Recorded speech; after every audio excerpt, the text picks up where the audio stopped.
அன்பு நண்பர்களுக்கு வணக்கம். ஜாசபீடியா சேனலுக்கு உங்களை அன்புடன் வரவேற்கின்றேன். மனிதனால் பாட முடியும். இசையை உணர்ந்தவன் அவன். இசை பாடும் திறன் பெற்றவன் மனிதன். 7 ஸ்வரங்களை கண்டறிந்து அதற்குள் அற்புதமான பாடல்களை பாடும் திறன் படைத்தவன் மனிதன். மனிதனை தவிர குயில் பாடும், மைனா மனதை மயக்கும் வகையில் குரல் எழுப்பும், பறவைகளும் மிருகங்களும் பிற உயிரினங்களும் சப்தங்களை எழுப்பும் ஆற்றல் மிக்கவை.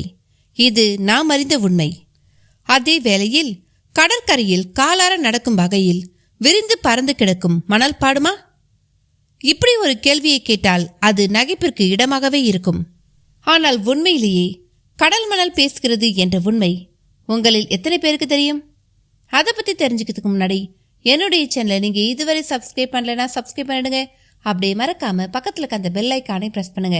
அப்பதான் நான் என்ன சொல்ல வரேன்றது உங்க காதுகளுக்கு வந்து சேரும். ஸ்காட்லாந்தில் உள்ள ஈக் எனும் தீவில் உள்ள மணல் தான் பாடுகிறது. 4 புறமும் கடல் சூழ்ந்து அழகாக காட்சியளிக்கும் இந்த தீவு. இந்த தீவில்தான் அந்த மணல் காணப்படுகிறது. இந்த மணலில் நடந்து போனாலே அது இசையை எழுப்புகிறது. மணலை தொட்டால் கூட அது பாடுகிறது.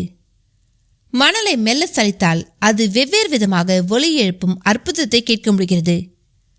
இவ்வாறு பாடும் மணலை காமாஸ் ஜியோடெக் என்று அழைக்கின்றனர். மணல் எவ்வாறு ஒலி எழுப்புகிறது என்று அந்த மர்மத்தை கண்டறிய தீவிர ஆய்வுகள் மேற்கொள்ளப்பட்டன.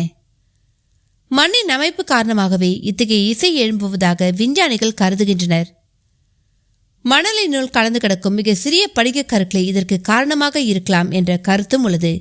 இந்த கற்களில் நுண்ணிய காற்றுப்பைகள் இருப்பதாகவும் கற்களுக்கும் காற்றுப்பைகளுக்கும் இடையே உராய்வு ஏற்படுகிற பொழுது மெல்லிய அதிர்வு உருவாகி அது இசையை எழுப்புவதாகவும் ஆய்வாளர்கள் கூறுகின்றனர். கற்களில் ஈரப்பதம் இருக்கின்ற பொழுது மணலின் மீது நடந்து செல்கிற பொழுது அது வெவ்வேறு விதமான ஓசைகளை எழுப்புவதாகவும் அது புதிய இசை வடிவத்தை கொடுப்பதாகவும் ஆய்வாளர்கள் உறுதி செய்துள்ளனர். இந்த கற்களின் மீது தூசி படிக்கிற பொழுது உராய்வின் மூலம் அதிர்வு ஏற்படுவதில்லை என்றும் அப்பொழுது பாடல் எதுவும் வெளியாவதில்லை என்றும் ஆய்வாளர்கள் அடுத்து சொல்கின்றனர். இதற்காக ஆய்வுக்கூடத்தில் சோதனை ஒன்றும் நடத்தப்பட்டது. கற்களில் மிக நுண்ணிய அளவு மாவு தூவப்பட்டு உராய்வு செய்து பார்க்கப்பட்டது. அப்பொழுது அதிர்வு ஏற்படவில்லை, இசையும் கேட்கவில்லை என்பது கண்டறியப்பட்டது. ஆக அந்த தீவில் காணப்படும் மணலின் மீது நடந்து செல்கிற பொழுது அது ஏன் இசையை எழுப்புகிறது என்பதற்கான உண்மை தற்பொழுது ஆய்வாளர்களால் தெளிவுபடுத்தப்பட்டுவிட்டது. ஆனால் இத்தகைய மணல் ஸ்காட்லாந்தில் எங்கோ ஒரு மூலையில் இருக்கும் இந்த தீவில் மட்டுமே இருக்கிறது. ஏன்? உலகில் வேறு எங்கும் இத்தகைய மணல் காணப்படாதது ஏன்? இந்த கேள்விக்கான விடை இதுவரை கிடைக்கவே இல்லை.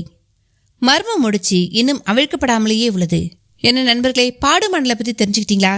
நீங்க என்ன நினைக்கிறீங்கன்னு சொல்லிட்டு கமெண்ட் பாக்ஸ்ல கமெண்ட் பண்ணுங்க, லைக் பண்ணுங்க, உங்க நண்பர்களுக்கும் ஷேர் பண்ணுங்க.